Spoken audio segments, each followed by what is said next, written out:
di UI, saat tadi sudah matur sama Pak On juga sama Direktorat. UI adalah kampus yang didirikan oleh para ulama, para profesor, sehingga sudah seharusnya setiap makalah ilmiah itu ada referensinya, ada marojeknya. Dan yang dipakai di seluruh dunia, di semuanya, untuk ulumul Quran itu yang paling pokok pakai kitab Al-Itqan. Al-Itqan fi ulumil Quran, karangannya Imam Suyuti. Sebelum saya terangkan teks persisnya, itu ada sekian problem dalam memahami Quran, terutama kalau lewat terjemah. Problem itu bisa gawat betul, bukan gawat-gawatan tapi gawat betul. Misalnya ada ayat begini dan terjemahnya pasti begini. Fa'ai nama tuwallu fasamma wajibah. Kamu menghadap mana saja, di arah manapun, di sana ada ridhonya Allah. Itu kalau hanya pakai terjemah, tentu menjadikan kita sholat. Memang tema sekarang tentang asbabun nuzul. Dulu Rasulullah SAW ketika di Mekah itu sholat menghadap Ka'bah. Tapi setelah pindah di Madinah, di mana Madinah itu ada komunitas Yahudi dan Nasrani, Rasulullah itu menghadap ke Baitul Maqdis, kira-kira 16 bulan. 16 sampai 17 bulan. Semua riwayat itu kisarannya hanya 16 sampai berapa? 17 bulan. Sehingga orang Yahudi itu bilang begini, Muhammad ini baiklah, meskipun dia membawa agama baru tapi kiblatnya masih ikut kita, masih baik kan. Setelah 16 bulan Nabi diperintahkan Allah untuk menghadap ke Ka'bah. Awal liwajaka syatral masjidil haram. Maka orang Yahudi itu berontak. Berontaknya adalah kiblat mereka ditinggalkan. Cara berpikir orang Yahudi itu kiblat mereka ditinggal. Sehingga mereka bilang mawallahum an qiblatihim allati kanu 'alaiha. Apa yang menjadikan umat Islam berpaling dari kiblat Baitul Maqdis. Kemudian mereka provokatif betul. Ini perlu diperjelas. Provokatif. Bilang begini. Inna Muhammadan tahayyara fi din. Muhammad ini bingung dalam beragama, sehingga habis ngomong A ngomong B, habis kiblat Ka'bah, kiblat Baitul Maqdis. Sehingga dalam banyak tarikh disebutkan peristiwa kiblat itu terbanyak melahirkan orang murtad, orang yang keluar dari Islam gara-gara provokasi orang Yahudi. Muhammad tahayyara fi din. Muhammad itu bingung dalam menentukan pilihan apa? Beragama. Adalah bahwa agama ini agama yang mewakili semua agama sebelumnya yang masih orisinil. Yaitu Nabi akhirnya berargumentasi Ka'bah adalah kiblat yang asli, yang lebih tua. Terus mereka tanya, buktinya apa? Dijawab oleh Quran, fihi ayatum bayyinatum maqamu apa? Ibrahim. Ka'bah bukti tertua adalah di situ ada makam Ibrahim. Makam itu jejak kaki. Ya kalau bahasa Indonesia makam itu kuburan, kalau dalam bahasa Arab maqam itu jejak apa? Jejak kaki. Sehingga diketahui oleh sejarah, dibuktikan di situ ada jejak kaki siapa? Nabi Ibrahim. Sementara nisbatnya Baitul Maqdis itu adalah kepada Nabi Musa dan Nabi Harun. Yang ini adalah turunan dari Nabi siapa? Ibrahim. Hikmahnya apa? Begini. Sebagai bukti bahwa Baitul Maqdis pernah menjadi poros Islam atau poros Tauhid, maka Nabi Muhammad pernah disuruh menghadap ke Baitul Maqdis. Buat inget-ingetan kalau ini pernah menjadi poros apa tahu? Tapi tetap tua-tuaan masih tua apa? Nah, kenapa tua Ka'bah tadi? Karena Ibrahim adalah Abul Anbiya, bapak dari para. Dan di situ ada jejak kakinya. Fihi ayatum bayyinatum maqam. Bukti itu belum cukup. Dibuktikan lagi bahwa Ismail kecil itu hidupnya di Ka'bah. Kita tahu sa'i bainas Safa wal Marwah adalah karena Siti Hajar sedang mencari apa? Jadi ada bukti sekian, bukti empirik bahwa Ibrahim itu kiblatnya itu Ka'bah, bukan Baitul. Sehingga ada kata-kata fihi ayatum bayyinatum maqamu Ibrahim. Nah, tanpa ngerti asbabun nuzul, kamu akan mengartikan fa'i nama tuwal fasamma wajwa itu salah, karena di situ kamu menghadap mana saja, maka di situ ada ridhonya. Maka para ulama memberi catatan, maksudnya begini, kamu menghadap kemana saja, asal itu yang diperintahkan Allah, maka di situ ada ridhonya. Harus seperti itu maknanya, disesuaikan dengan konteks asbabin. Tanpa seperti itu tidak bisa. Dan masih banyak lagi kepentingan tentang asbabin. Jadi problem sekarang adalah banyak mufassir yang hanya mengartikan dari terjemah. Itu bahaya sekali. Jika ada orang yang menikah secara mut'ah, itu kan mirip kayak transaksi zina. Mereka berdalil famastamta'tum bihi minhunna fa'aduhunna ujurahun. Perempuan yang sudah kamu nikmati, yang penting kamu bayar. Terjemahnya seperti itu. Karena ujur itu jamaknya ujroh. Itu fatal sekali. Padahal ayat itu begini, settingannya begini, setting siakul kalamnya atau asbab nuzulnya begini. Jadi sekaligus, memang saya sengaja ngaji dengan tema yang berat untuk penghormatan pada yang ngaji. Kalau temanya ringan kan kayak TPG. Jadi ini supaya gue keren-kerenan, ini ada doktor Pak Oni pernah dekan Fakultas Hukum. Jadi kalau saya nanti salah tinggal ditangkap saja, gampang kan? Tapi nangkap saya berurusan dengan Tuhan. Jadi kalau orang dekat Allah itu yang tanggung jawab itu Allah. Jadi dia bisa menang di kepolisian tapi kalah di hukum Tuhan. Jadi kalau berhadapan dengan saya. Begini asbab nuzulnya begini. Wal muhsanatu minan nisa yang awal juz 5 itu ya kita santai aja. Yang awal juz 5 itu sebetulnya maktuf diatafkan pada ayat hurrimat alaikum ummahatukum wa banatukum wa akhwatukum wa ammatukum wa kholatukum wa banatul akhi wa banatul ukhti. Jadi perempuan yang haram dinikah itu ada 7. Yang faktor nasab yaitu siapa? Ibu, putri, saudara putri, bule dari bapak, amah itu bule dari bapak, kholah itu bule dari ibu, keponakan dari saudara lelaki, keponakan dari saudara perempuan. Ini disebut haram karena nasab gen. Kalau orang Jawa bilang hanya 4 karena ngitungnya bule baik dari bapak maupun ibu. Kalau orang Jawa bilang kan bule terus keponakan dihitung 1. Padahal ada keponakan dari saudara lelaki, ada keponakan dari saudara apa? Perempuan. Wa banatul akhi wa banatul ukhti. Terus kedua haram karena rodok. Kita tahu dalam hukum Islam rodok adalah sama dengan nasab. Jadi ibu yang pernah menyusui kamu berarti jadi ibu kamu. Dan saudara sepenyusuan berarti menjadi saudara kamu. Ini disebut wa ummahatukum allati arda'nakum wa akhwatukum minar rodok. Terus ketiga haram karena musoharoh, karena besanan. Jadi pagi ini misalnya saya nikah dengan Sri, bilang qabil tu nikaha wa taswijaha bil mar'il madkur. Setelah nikah dengan Sri ini otomatis ibunya dia menjadi mertua. Otomatis haram saya apa? Nikah. Ini namanya haram karena musuh. Atau kamu punya anak Zaid. Zaid pagi ini akad dengan Sri. Berarti Sri adalah menantu Anda. Otomatis haram bagi Anda. Itu namanya haram karena musuh haram, karena bisanan. Itu yang disebut waroba apa haram-haram itu kan saat terus itu wa ummahatu nisaikum. Apa ibu dari istri-istri kamu. Memang ini agak jelimet, tapi memang syaratnya mufassir harus biasa jelimet. Jangan hanya nyari partai ayat-ayat untuk kepentingan partai. Wah itu ngeri. Kacau Quran dipakai kampanye.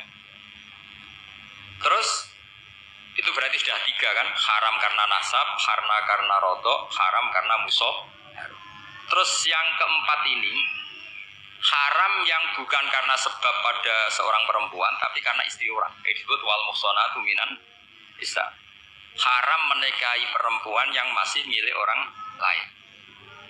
Nah, orang lain yang menikahi ini, istilahnya Allah adalah lelaki yang menikahi perempuan ini adalah lelaki sing muhsini ghairu musafihin, secara nikah yang sah. Nah, nikah yang sah itu begini dalam hukum fikih Islam. Saya nikah dengan Sri, kalau hanya akad, itu saya wajib bayar mahar hanya separuh. Jadi kalau saya janji bayar 1 miliar, berarti wajib bayar berapa? 500 juta. Kalau janjinya 100 juta, hanya bayar 50 juta. Itu yang wajib bil akdi. Nanti wajib sepenuhnya nunggu bil jima. Kalau sudah hubungan intim, baru wajib 100%.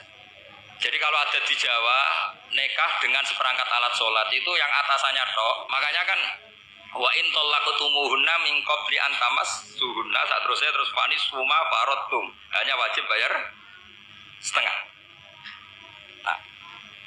Nah perempuan yang sudah diajak hubungan intim itu kata Allah fa'atuhunna ujurahun, maka wajib kamu bayar Jadi ayat itu tuh tentang perempuan yang sudah dinikah, kita harus bayar berapa? Harus bayar benar. Ini penting saya utarakan. Nah, problem kita sebagai orang Indonesia ini juga problem Pak On, problem semua kiai. Mahar di Indonesia itu nggak bisa dibahas di Quran karena keterlaluan, kecilnya itu keterlaluan. Saya ini kan kiai, sering ngakatkan tuh sampai bosan seperangkat alat sholat. Oh, itu ngawur sekali, ini mbak harus nggak mau gitu. Saya provokasi minimal itu ya berapa? 100 juta berapa? Pantasnya berapa? Pantasnya berapa? 10 gram itu berapa nilai? Kan 1 gram 500.000 baru 5. Ya sudah mendingan itu 10 gram. Quran itu bayangannya gini sambil latihan, yang hafal-hafal biar latihan. Jangan dapat beasiswa karena hafal tapi nggak jelas juntrungannya. Quran itu bayangannya gini, kintoron fala ta'khudhu minhu syai'a. Jika kamu nikah sama seorang perempuan, kemudian kamu cerai, maka mahar yang sudah kamu berikan jangan ambil lagi. Karena mahar di Arab itu mahal, 100 juta, kadang mobil Alphard, kadang GMC. Sehingga setelah menceraikan tuh kebayang menarik.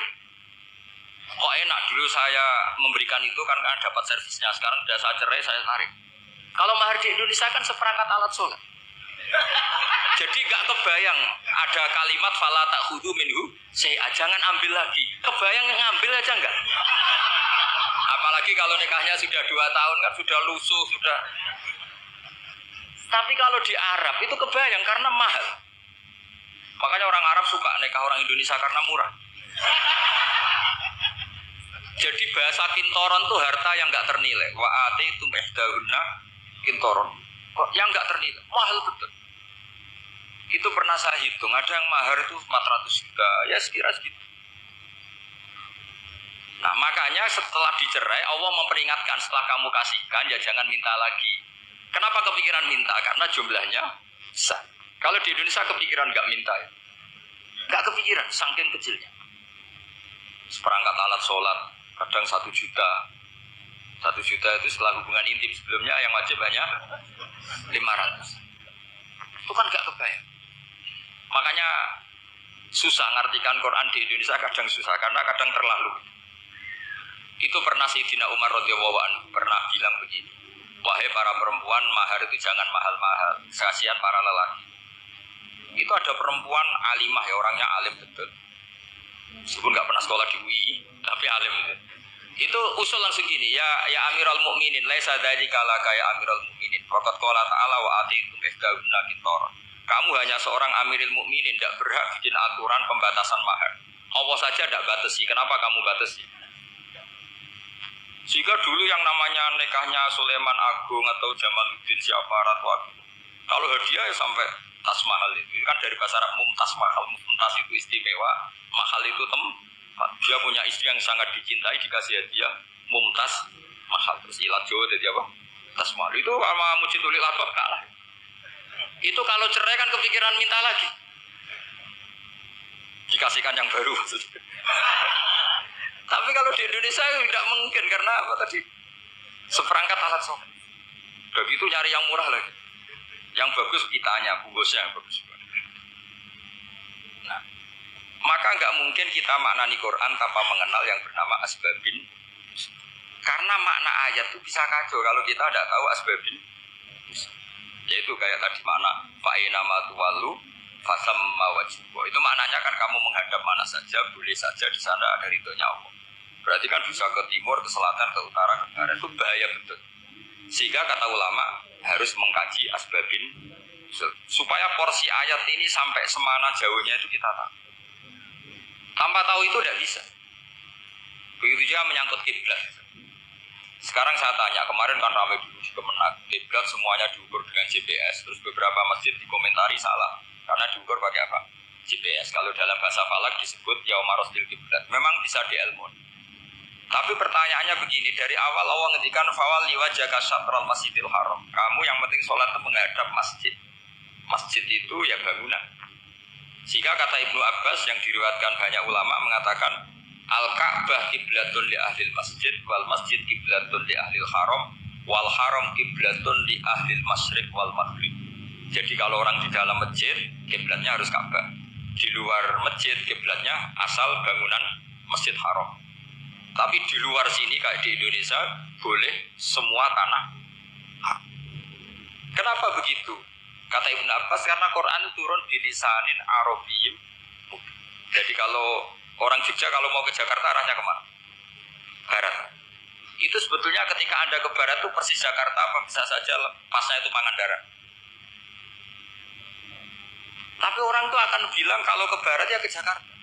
Meskipun presisi Anda tepatnya di Pangandaran. Nah kiblat seperti itu, asal orang menghadap ke barat itu orang sudah bilang ke nggak usah sedetail misalnya harus pas kan. Saya pernah debat sama tim ahli Kemenang. Nggak bisa Gus, sekarang ada GPS harus tepat Ka'bah. Terus saya bilang gini, kalau teori Anda benar berarti semua masjid luasnya maksimal 16 meter. Ka'bah itu luasnya hanya 16 meter.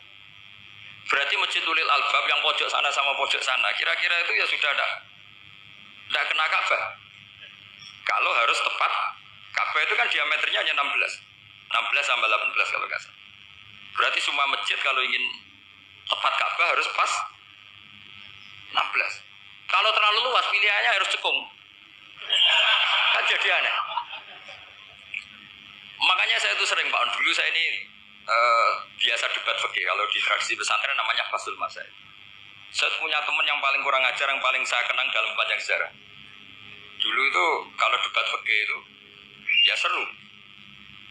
Kalau aturan fikih kan gini, soft paling baik itu kan soft pertama. Baru kedua, baru ketiga. Yang paling keren kan soft awal, soft. Terus teman saya bilang gini Pak, ya kalau gitu gini aja Gus, desain masjid itu memanjang utara selatan. Biar semuanya soft awal. Gara-gara didesain begini kan ada soft 2, soft 3.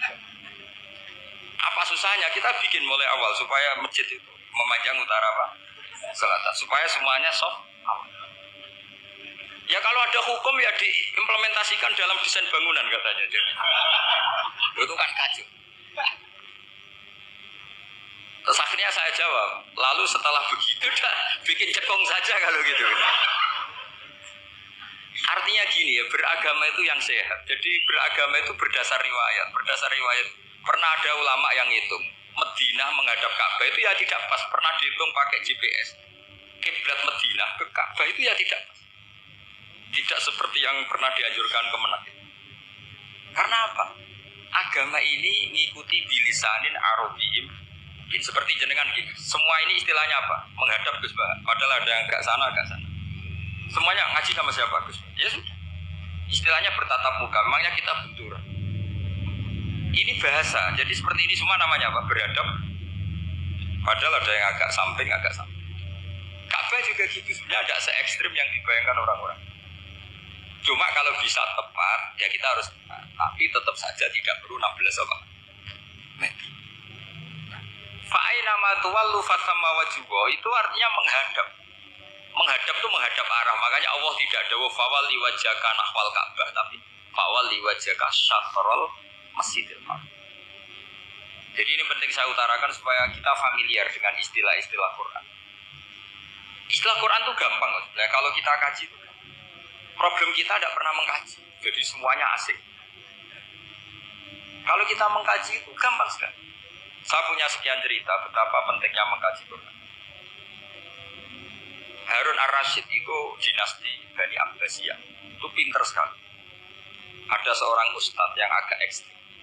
Itu datang ke Harun Ar-Rasyid. Ya Amirul Mukminin, inni nasihun laka famusaddidun alaika. Fala tajidanna alayya fi nafsika syai'an. Saya mau nasihati kamu tapi saya mohon jangan masukkan hati. Karena nasihat ini penting. Tapi saya akan keras, vulgar, enggak usah banyak omong. Terus kita, kenapa saya bodoh? Terus dibacakan ayat faqula lahu qawlan layyinan la'allahu yatadzakkaru aw yakhsha. Inna wa ta'ala qad arsala man huwa khairun minka ila man huwa syarrun minni. Wa ma'a dzalika qala ta'ala faqula lahu qawlan layyinan. Allah pernah menugaskan seorang yang lebih baik ketimbang kamu, yaitu Musa dan Harun. Musa dan Harun adalah seorang nabi. Kepada orang yang lebih buruk ketimbang saya, yaitu Fir'aun. Itu saja etikanya faqula lahu qawlan layyinan. Kamu kalau ngomong yang halus, yang baik, yang berperadaban, kok kamu sama saya mau kasar? Akhirnya ustadznya ternyata pinter kamu, yes pinter aku. Jadi semudah itu. Allah itu menugaskan orang yang lebih baik ketimbang kamu, yaitu Nabi Musa, kepada orang yang lebih buruk ketimbang saya, yaitu Fir'aun. Itu saja ada etikanya. Kok kamu sama saya mau tambah etika? Mau main kasar hanya karena kamu merasa nasihat Anda benar? Jadi gampang sekali memahami Quran. Tapi lagi-lagi memang bagi ahlinya. Tapi ini saya bantu supaya sampean jadi ahli apa? Quran. Meskipun ngajinya sebulan sekali. Sudah sebulan sekali tidak punya kitab ya. Sudah. Jadi ulama dulu kalau belajar Quran itu gampang. Saya berkali-kali cerita. Yang kitab saya baca di rektorat namanya Syajaratul Ma'arif. Itu kalau cerita bikin judul itu enak sekali. Babuna fil ibad bikullil bilad. Bab seseorang di mana saja hidupnya harus bermanfaat. Terus dalilnya itu hanya mengutip makalahnya Nabi Isa, wa ja'alani mubarakan ainama. Ciri utama seorang nabi apa? Saya di mana-mana adanya berkahi orang lain. Jadi berkah bagi orang lain. Maksudnya tidak jadi problem bagi orang lain. Artinya kamu hidup entah di Jogja seperti Pak Onu orang Jember, saya orang Rembang. Hidup di Jogja manfaat, di Jember ya manfaat di mana-mana. Saya pernah di Korea seminggu ya manfaat. Saudara kita TKI yang di Korea ya manfaat di sana bikin masjid, bikin apa.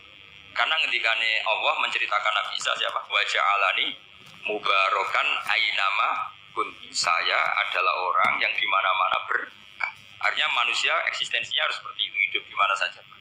Gampang sekali, Mas. Pernah Imam Syafi'i ditanya, kalau kamu gak kehilangan air atau gak ada air di satu daerah, cari-cari sampai gak ketemu. Setelah gak ketemu air, baru kamu boleh tayam. Imam Syafi'i ditanya, apa dalilnya harus mencari dulu? Kalau gak ada air ya langsung tayamum saja, kenapa harus nyari-nyari dulu? Jawabnya Imam Syafi'i itu gampang sekali. Qala ta'ala falam tajidu ma'an. Kemudian kamu gak menemukan air. Di mana-mana gak menemukan setelah mencari. Kalau belum mencari namanya gak tahu. Kan ayatnya kan falam tajidu ma'an. Kemudian kamu tidak menemukan air. Tidak menemukan tuh nyari dulu apa langsung ambil sikap? Nyari dulu baru kesimpulannya tidak ketemu. Kalau belum pernah nyari namanya tidak tahu. Segampang itu lama dulu memahami Quran karena konstruksinya utuh. Yaitu mereka tahu betul bahwa Quran itu bilisanin Arabiyim. Ketika Futuhat Syam dulu itu dikuasai tentara Romawi. Era Sayyidina Umar Futuhat. Yerusalem dikuasai tentara Islam. Itu awal Sayyidina siapa? Umar radhiyallahu anhu. Ketika Futuhat mau ada pesta besar-besaran. Tapi Umar menolak. Ketika menolak, kenapa Anda menolak? Beliau hanya membaca ayat Innallaha ta'ala ayyara qauman faqala adhabtum thayyibatikum fi hayatikumud. Allah itu mengkritik satu komunitas kaum yang zaman di dunia menghabiskan semua kenikmatan. Maka kita tidak perlu syukuran besar-besaran. Jangan-jangan jatah kita di akhirat kita habiskan di dunia. Adhabtum thayyibatikum fi hayatikumud. Semudah itu ulama. Rasulullah pernah dahar, pernah makan. Makan karena 3 hari gak makan. Cara di Indonesia gak makan nasi, gak makan daging. Sudah lama sekali. 3 hari Nabi hanya makan kurma dan air putih. Pernah Nabi gak makan roti sampai 3 hari. Kalau Indonesia mungkin gak makan nasi. Di hari ketiga ada sahabat yang berbaik hati. Nabi disembelihkan kambing, dipotongkan kambing, Nabi disuruh dahar. Itu baru dahar setengah piring Nabi berhenti. Ketika ditanya, setengah piring itu kan sudah kuat untuk sholat, untuk apa sudah kuat. Ditanya, ya Rasulullah kenapa berhenti? Bukankah engkau tidak makan ini 3 hari? Nabi menjawab, walatus alunna yaumaidin anin. Semua nikmat yang saya rasakan nanti ada pertanggungjawabannya. Makanya saya tidak ingin banyak-banyak. Wah itu kalau diterapkan di sini nggak populer. Makanya saya tahu gayanya ngaji Quran itu nggak siap dengan konsep-konsep Quran ini. Jadi segampang itu orang. Nah karena apa ya itu tadi? Mereka tahu asbab nuzul Quran itu diturunkan dalam konteks apa, lafaz ini arahnya kayak apa, mutlak muqayyadnya kayak apa, muhkam mutasabihnya kayak apa, nasah mansuhnya kayak apa. Nah sedikit saya cerita ini mungkin contoh terakhir supaya agak lama-lama nanti bingung kalau lama. Yang bingung ya saya, bingung cara memahamkan. Jadi kalau guru itu kan bingung cara memahamkan, kalau murid bingung cara memahami. Gak tahu tingkat kebingungannya sama. Kalau guru itu bingung cara memahamkan. Kalau murid bingung cara, jadi ini pertemuan dua kelompok bingung. Yang satu bingung cara memahamkan, yang satu bingung cara. Kalau orang ekstremis bingung cara merusak suasana, itu nggak benar itu. Ada loh. Rasulullah itu anak Nabi, itu paling pusing yang ngadepi orang-orang yang ekstrem. Karena apa? Cara berpikir itu lompatannya itu nggak tertib. Jadi Nabi itu cara berpikir itu kecerdasan nubuah. Sementara orang ekstrem cara berpikir itu kecerdasan nafsu, bukan kecerdasan manusia. Kalau manusia masih baik nafsu. Misalnya begini, kalau dalam tradisi nubuah itu, saya dengan karena sudah dekat. Tapi kalau kenalan baru itu dikasih makan, disangoni. Jadi Nabi itu perilakunya agak unik. Akhirnya ada orang yang cara berpikir itu dangkal. Ya Rasulullah ini tidak fair. Yang iman lama tidak diservis, yang iman baru diservis. Cara berpikir Nabi begini, seorang Ansor itu kan sering memberi Nabi. Perjuangannya Nabi ditopang orang apa? Ansor. Donatur lah, kira-kira orang Ansor itu donatur. Donatur itu keren. Karena donatur itu artinya al-yadul ulya khairum al-yadis. Sehingga ketika Nabi sudah menguasai negara, menguasai Mekah, Madinah, sudah futuhat, itu orang Ansor tetap nggak diservis. Yang diservis Nabi itu orang-orang baru masuk Islam, disebut wal mu'allafati qulubu atau Islam mu'allaf. Ada satu dua orang yang protes, tentu yang nggak pinter, tukang protes pasti tidak. Wong iskal-iskalnya sendiri, otaknya nggak sampai-sampainya sendiri, orang lain disuruh jawab. Makanya di sini tidak ada tanya jawab, nanti iskal-iskal kamu sendiri, bingung-bingung kamu sendiri, saya disuruh jawab. Berarti Gus Pak nggak mau ditanya, ya memang nggak mau karena tadi jawab sendiri aja, nanti pinter sendiri, kapan-kapan pinter sendiri. Akhirnya tanya begini, cara tanya gini, ya Rasulullah, ini nggak fair. Orang sudah Islam lama setelah negara terbuka milik Anda, setelah kita menang, setelah kita menguasai negara, tidak kamu servis. Sementara yang baru Islam kamu, Nabi itu bertanya senyum-senyum, rileks saja. Lama-lama tambah ekstrim pertanyaan. Kata Umar, ya Rasulullah saya beri izin untuk membunuh orang ini. Umar itu pikirannya karena mangkel lo Nabi. Tapi jangan. Kalau kamu bunuh, nanti apa kata orang banyak? Inna Muhammad dan yaktul ashabah. Dikira Muhammad membunuh sahabatnya. Nabi masih mendengar. Komplainnya masih dengar. Lama-lama Nabi memberi penjelasan. Kamu ini orang Ansor. Kamu biasa memberi saya, memberi dana perjuangan. Memberi itu hebat. Saya tidak ingin menurunkan grade Anda, grade sebagai pemberi, berarti kelasnya elit. Sekarang menjadi benar. Itu tidak bagus. Itu betapa Rasul ini namanya kecerdasan nubuah. Kalau orang biasa memberi, biar memberi saja, supaya dia tetap heroik, tetap patriotik, tetap keren karena mentalnya Jangan sampai dari mental memberi kemudian mentalnya peminta. Jadi kalau Pak On jadi tim suksesnya Pak Jokowi itu ya tidak minta-minta. Kalau dulu kampanye ya kampanye saja. Biar memberi terus gak pernah minta, meskipun akhirnya ya gelo. Tapi Nabi dulu tidak gitu. Jadi orang Ansor itu gak pernah diservis. Padahal jasanya kayak gitu. Supaya kelasnya tetap kelas elit, yaitu pemberi, penanggung jawab. Nabi gak ingin orang Ansor turun grade menjadi penerima. Orang-orang yang cerdas nubuah menerima konsep Nabi seperti itu. Lo tanya sama Pak On, saya dari terjemahan UI itu puluhan tahun sama Pak. Itu beliau ke kontrakan saya ke rumah beliau. Tidak pernah berharap Pak. Saya sangat terbuka. Bukan apa-apa ya, kalau ingin memberi saja. Kontribusi saya pada Al-Quran. Saya tidak kepikiran mendapat. Nah, sekarang itu problem zaman akhir sudah mulai seperti itu. Nah, orang ini namanya Dzul Khuwaisirah. Ini yang nanti punya anak turun Khawarid. Khawarid itu orang yang ibadahnya hebat, tapi cara berpikir dengan buah salah. Orang lagi Khawarid itu orang ibadahnya hebat, tapi cara berpikir nubuah. Nubuah itu unik. Nubuah itu cara berpikir tadi. Apa ya? Melihat sesuatu yang benar biar benar terus. Ya itu tadi. Mental memberi itu ya biar memberi terus, tidak usah di-share. Maka ketika Abu Bakar jadi khalifah Rasulullah, itu ada sistem kepegawaian. Itu gajinya Umar yang sudah Islam lama, gajinya Abu Bakar yang sudah Islam lama. Itu sama Abu Sufyan sama, padahal Islamnya Abu Sufyan baru setelah Fatih Mekah, kira-kira baru setahun. Terus diprotes sama orang-orang, ini Islam lama kok gajinya sama Islam yang baru setahun kok sama. Kata Abu Bakar, fadha'iluhum indallah, mereka punya kelebihan Islam lama itu indallah, nanti balasannya biar surga. Kalau di dunia sesuai profesinya. Artinya profesi kalau penjaga kantor ya berapa, kalau dosen berapa, pokoknya ya sudah. Dan itu diterima oleh sahabat, semuanya nerima konsep itu. Era Umar agak dibalik. Abu Sufyan kira-kira gajinya 1 juta, yang lainnya yang menangi Nabi mulai awal gajinya 10 juta. Ditanya, ya Umar, kenapa ini jadi rubah seperti kebijakan Abu Bakar, dan seperti Abu Bakar? Jawabnya Umar lucu.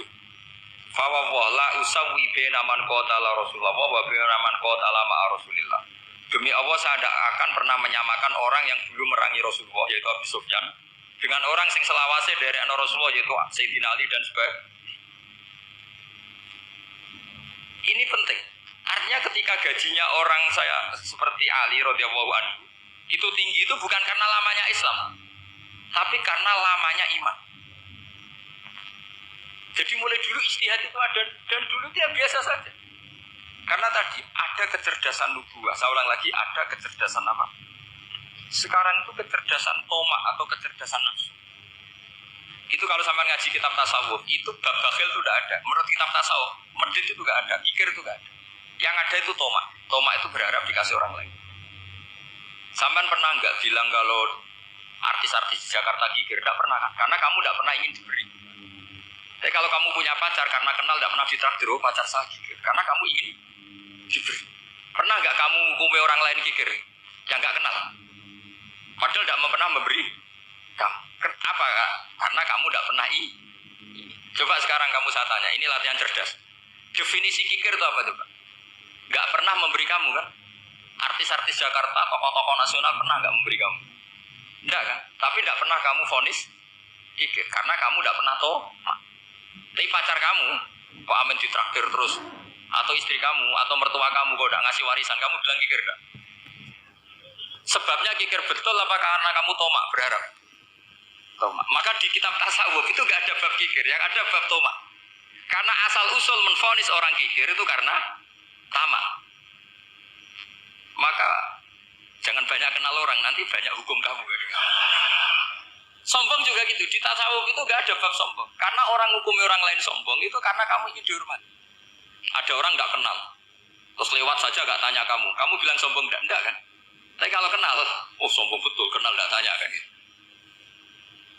Jadi tasawuf itu sisi unik dari khazanah Islam. Makanya di tasawuf itu gak ada kritik terhadap kikir. Ya tentu kikir itu buruk, pasti ya kikir itu buruk. Tapi gak perlu dikritik. Jangan-jangan yang salah kamu. Kenal Pak On di PPAI terus ingin jadi sekretarisnya, terus ingin kenal Pak Jokowi ingin jadi menterinya, nanti kenal rektor ingin jadi pegawai. Ketika gak diturutin bilang Pak Rektor kikir. Tapi orang lain ya gak pernah berharap, mungkin gak menvonis Pak Rektor atau Pak On ini kikir, gak kan? Berarti vonis kikir itu status orang itu apa gak kesampaian niat kamu? Memang agak jelimet ilmu tasawuf itu, tapi itu unik, itu bagian dari khazanah apa? Makanya Rasulullah itu sering isti'adah minta perlindungan wa min toma'in fi ghairi matma'in. Ya Allah, saya tidak ingin berkeinginan yang tidak layak. Karena semua dunia ini dimulai dari ini. Coba kamu protes negara itu karena apa? Ingin makmur sejahtera tanpa kerja, sehingga nyalakan menteri keuangan, menteri ini. Makanya kalau guyonannya ulama tasawuf, tak beri bocoran. Guyonannya orang tasawuf, begini guyonannya. Anta lam tajid min nafsika kullama turid fa kaifa turidu min ghairika kullama turid. Kamu yang punya keinginan saja tidak bisa memenuhi apa yang kamu inginkan. Kenapa keinginan itu kamu timpakan ke orang lain untuk memenuhi kamu? Wong kamu yang punya keinginan saja tidak bisa mewujudkan. Kenapa keinginan Anda kamu timpakan, bebankan orang lain untuk memenuhi keinginan Anda? Misalnya kamu, Gus saya ini goblok, tolong pinterkan. Wong kamu yang ini saja tidak bisa. Kok menyuruh saya? Jadi kalau tiap tasawuf itu unik. Seperti kamu mencintai istri tulen, itu ingin kan dicintai istri tulen. Kamu sendiri kan nggak bisa cinta tulen, masih pelengahan sana sini. Kamu pacaran, ingin pacar kamu setia. Ternyata kamu bikin sekian alternatif. Kalau putus ini punya ini, putus ini. Tapi kamu ingin ini setia, kan nggak fair. Makanya guyonnya orang tasawuf itu, anta lam tajid min nafsika kullama turid fa kaifa turidu min ghairika kullama turid. Gampang tuh apalane, pokoknya ratrit gitu aja gampang. Jadi kamu yang punya keinginan saja tidak bisa memenuhi. Kok orang lain disuruh